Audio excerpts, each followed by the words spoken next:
channel. My name is Taylor Ray. If you're new here, and on this channel you'll find all things about my life as a Brooklyn-based actor, athlete, and activist.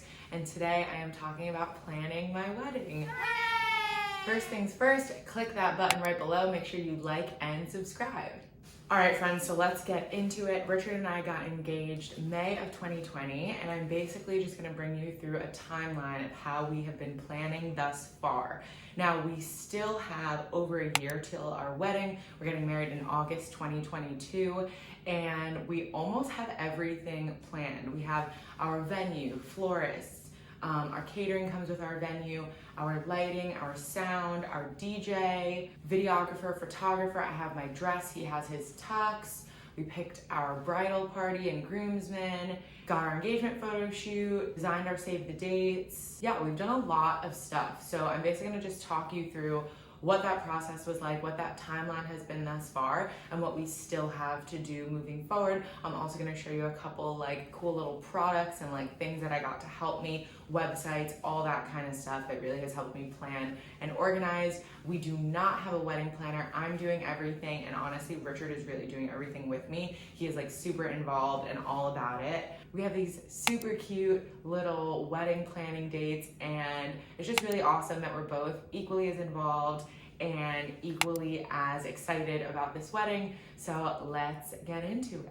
The first thing that we did after we got engaged in May is obviously we wanted to enjoy our engagement, but it was deep during the pandemic, so we couldn't have an engagement party. We couldn't really do anything super special with our family, so we kind of just did a bunch of stuff, just me and Richard.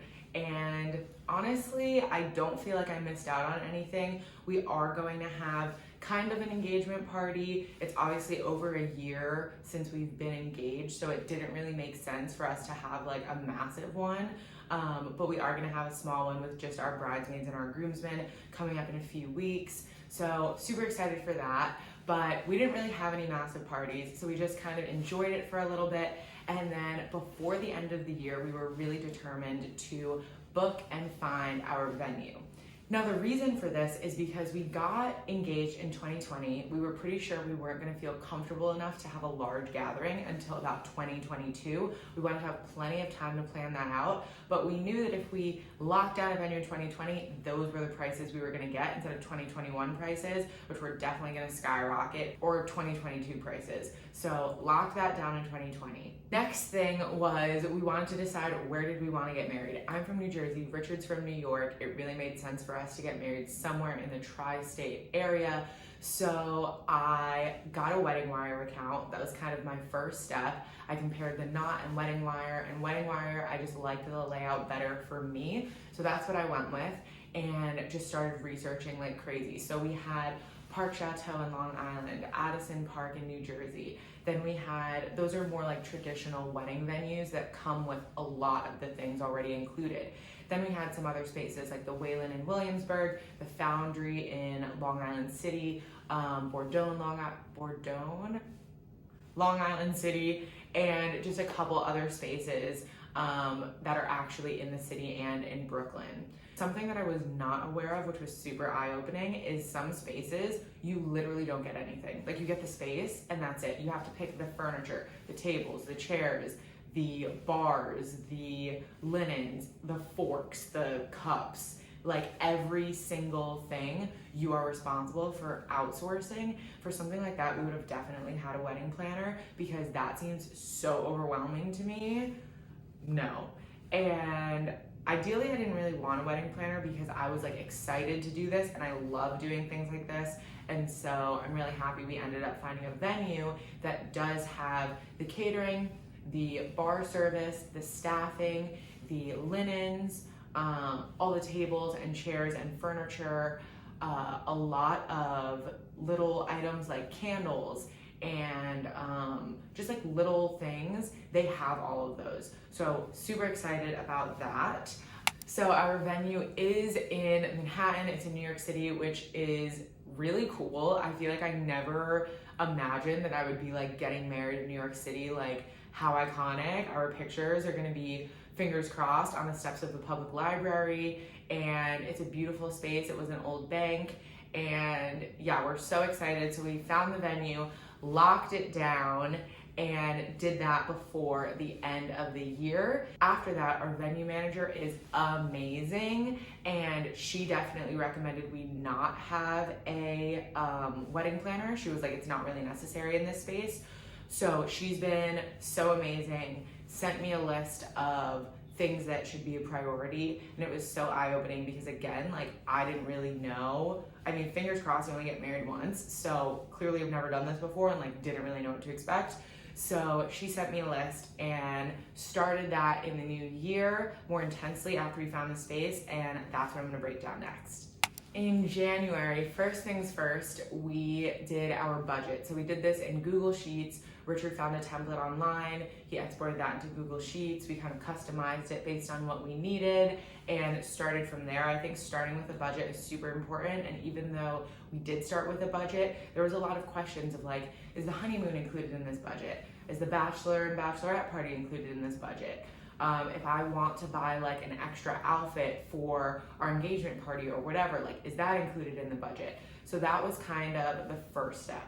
Second thing was deciding like, what events do we even want to have in this wedding? I'm not gonna have a bridal shower because I didn't really want to put that financial burden on anyone else, and I didn't really feel the need to throw one for myself, especially because Richard and I already live together, and everyone said that a bridal shower is really for gifts, and I don't need anything. Like, I don't need a blender, I don't need a toaster. So I was like, I don't really see this happening. Also, keep in mind, we were in a pandemic when we first got engaged, so I had no idea even like how close up to the wedding all these events would happen, and I didn't want to feel overwhelmed, like bridal shower, engagement party, bachelorette, like one thing right after the other. Down the line in the future, a few years from now when we decide to have kids, I'm gonna have the most lit baby shower that you've ever seen. So that is, you know, I'm saving it for that. In March, I ordered this super, super cute little notebook from Etsy, and on the back of it, it has a quote from a poem that me and Richard have always like engraved in jewelry and written to each other in cards. It says, "As if I had never walked except with you, my heart." It's from a Pablo Neruda poem that's also gonna be read at our wedding. Now, although this is super cute and like, I'm excited that I'm gonna have something concrete, like physical of my wedding planning, it's not very helpful. Like the way that these sections are divided out, like they're pre-divided. So you have things like this, like monthly checklist. It just, unfortunately, is not super like user friendly. Like you have this like perspective,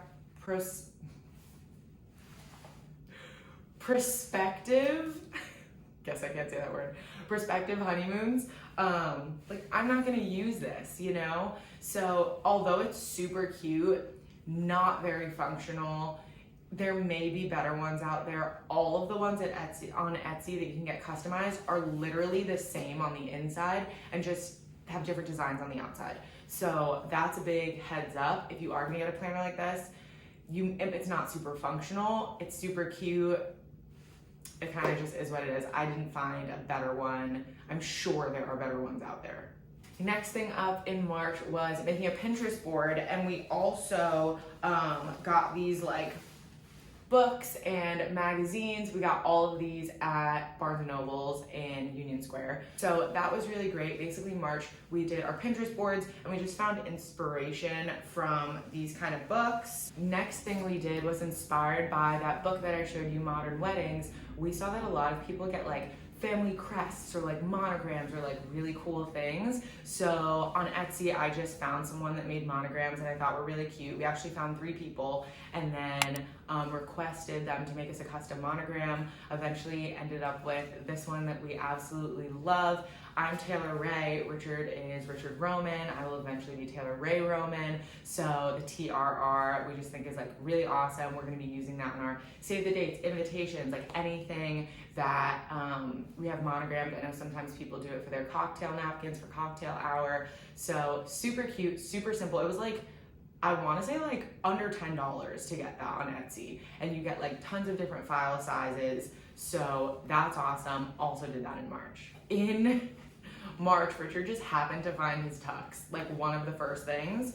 And so I also got these samples, fabric samples from Azazi. of his tux is blue, so just blues, and I even want to see black, like what that might potentially look like. Just got all of these little samples. So it was just kind of, March was really a moment to just like explore and like see how we feel about things.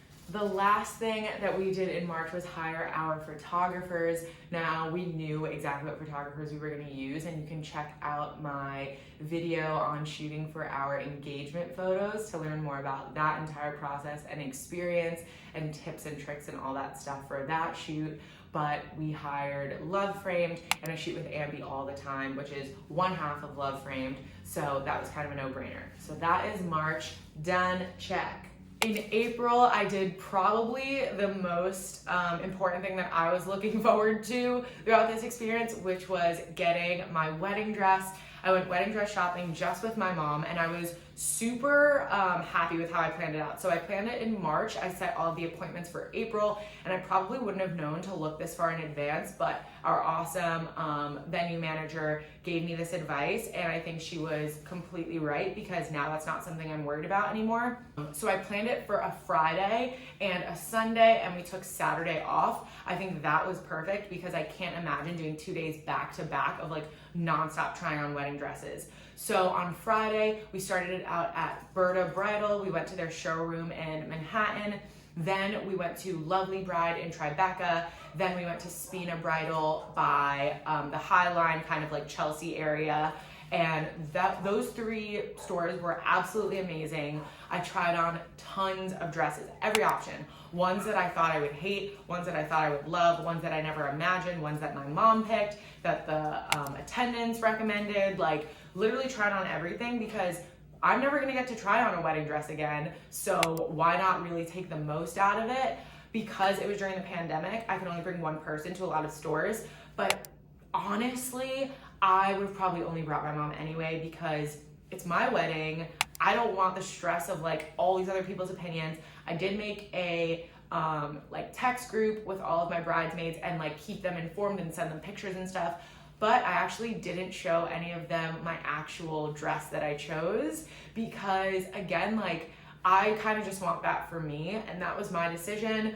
Totally understand why people don't do that, but I was really happy about that. Again, because it was during a pandemic, I didn't get like champagne or like any of the things that I saw on like TV shows that I was hoping I would get, but it was still amazing and like a really great experience.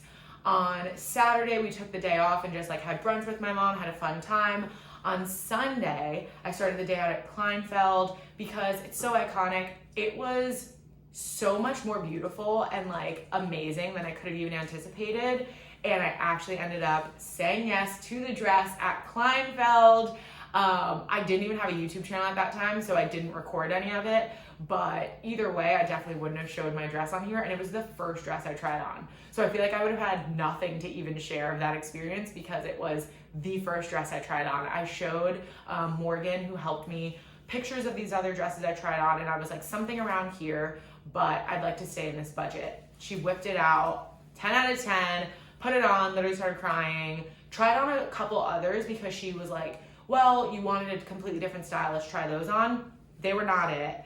And ultimately found my dress there, canceled my appointment, which was at WONA, which was my final store, but I do have a friend that got her dress there that thinks it's amazing, so I would also recommend that one. It's really beautiful, and they were like really great customer service on the phone and online and everything. So that is my wedding dress experience, and I feel like once I like have my fittings and stuff, I'll be able to update you guys with like more things on it. The only other thing that we did in April was make our first tentative guest list. Story time. Richard took me to one of his best friend's weddings when we were only 2 months into dating. After we met on Tinder, Richard was a groomsman, and everyone was like, you're gonna bring this girl you just started dating from Tinder to our wedding, like, are you sure? But it worked out. So like, I didn't want to be super judgmental and be like, oh, that's your new like boyfriend or girlfriend or partner, or like, oh, they're not invited. So this was something that we really wanted to marinate on. So we made our first tentative guest list and then exported that into Google Sheets and just like had everyone's name, made a column for +1s that we would automatically calculate how many people we were inviting, and we didn't have to like count down the rows. All right, so we are in May. It is my birthday month, And the first thing that we wanted to do was get our videographer. So I found the videographer, the company is called WeCinema, on Wedding Wire, just searching for them in New York, looked at a bunch of their videos, looked at their rates on their website, which it's an amazing sign when a vendor has their rates on their website. Something that you don't really see a lot, that is super stressful because I'm like, are you giving me a different rate than other people? So yeah, I was just like so happy that they had their rates on their website. To me, that feels super transparent and awesome. Next thing we did was hire our DJ. So we went with DJ Reach, and again, I just found him by searching for vendors. On the Knott's website, you can actually filter for women-owned businesses, Latinx-owned businesses, Black-owned businesses, Asian-owned businesses. Like, you can filter that, which I think is so cool and amazing. So we locked down DJ Reach in May, which is very exciting because at this point we already had like 3 of our vendors, our major vendors, aside from the venue, the catering, all the things that come with that. So that was really great. Last thing we did in May was our engagement photo shoot. The pictures came out so beautiful, so amazing, and I have an entire video talking about that experience, so check that out. I will also link it below. And that is all for May. Now we are currently in the end of July, and the rest of the stuff we did in June and July, so I'm going to talk through that and then tell you what we got coming up next. In June, we officially got to meet our florists. We had been emailing with them. We had a couple Zoom calls with them. We finally got to meet them and tour the venue with them. The company is called Carmen Co, and we are obsessed. We love our florists, and yeah, so happy to have finally met them. I highly recommend going to the venue with your vendors. Like, the florists need to measure things, they need to see things. I can't imagine how they would have just showed up without ever seeing the venue with us so we can talk through ideas, but I think it's just really important to do that. I know our videographer is going to be visiting the venue and our DJ closer to the date, so something to definitely look out for and keep in mind is having your vendors actually physically visit that venue. Even if they say they've done it before, like, you're paying them a lot of money, and you need to feel comfortable that like they know what the space is and that they will like meet your expectations. Okay, I just taught a 45-minute boxing class and now I'm back, so I don't even know if this framing is the same, but let's get into the final month. Like I said, right now it's July, so this is what we have done thus far in July and what we got coming up in the next few months. So this month we designed our save the dates, and we did this on Zola. Now, I haven't used Zola for like all of the features that they have. They really have a ton that really overlap with Wedding Wire, but Wedding Wire doesn't, as far as I know, seem to have any of the functions for like creating invitations and stuff. I might have used Zola for everything. I don't really know. I'm pretty happy with Wedding Wire, but regardless, use Zola for our save the dates, and we actually are having them being shipped to us right now, so I don't have them just yet. And we used just some different fonts and like different envelopes in those 5 different options. We also have that monogram that I showed you. The last thing that we did this month, which we're actually doing in 2 days, is our registry. So for our registry, we determined very early on that we wanted to do a honey fund, and we're going to do it through Zola, which is just people are able to give money for different excursions and options for our honeymoon. But we are going to go to Bloomingdale's and Tiffany just to do, one, because that's like fun, like when am I going to get married again? I want this experience. And 2, like, who knows, there might be things like custom champagne glasses for us to have at our wedding, or like a frame, like a Tiffany frame for our wedding photo, or just like some options that we didn't even think about. And yeah, so we're gonna go and do that this weekend, which should be super fun. The things that we have on our to-do list that are like major things we want to cover in the next few months are book our string quartet for the ceremony, do our hotel blocks. We'll probably do one in Brooklyn where we live and one closer to the venue in Manhattan. All of our other stationery, so that's like the sign that will say like we're gonna do like no phones and no photography for any of the guests, so like signs for that. You have like menus, you have ceremony timeline, we have obviously our invitations. we might do stationery to write letters to each other, thank you cards. Like there's so many things. So we'll probably use Zola for all of that, getting our bridesmaids dressed, our groomsmen dressed, and all that stuff. We've asked our wedding parties, but we haven't given them like gifts or anything like that. So we're gonna plan that and do that at our engagement party that we're having. So this is more than a year out from the wedding. I will definitely make another one of these videos that has more information as I get closer. All right, guys, that's really it. I'm still over a year out from my wedding. It's currently in July 2021, and my wedding is August 2022. So I have plenty of time to keep planning, but really happy with what we've done thus far. And drop any questions below. Keep me updated on Instagram if you have any thoughts and questions, because I post tons of polls on there with things that people might be interested in hearing about the wedding planning experience. I hope that this was helpful if you're planning your own wedding, and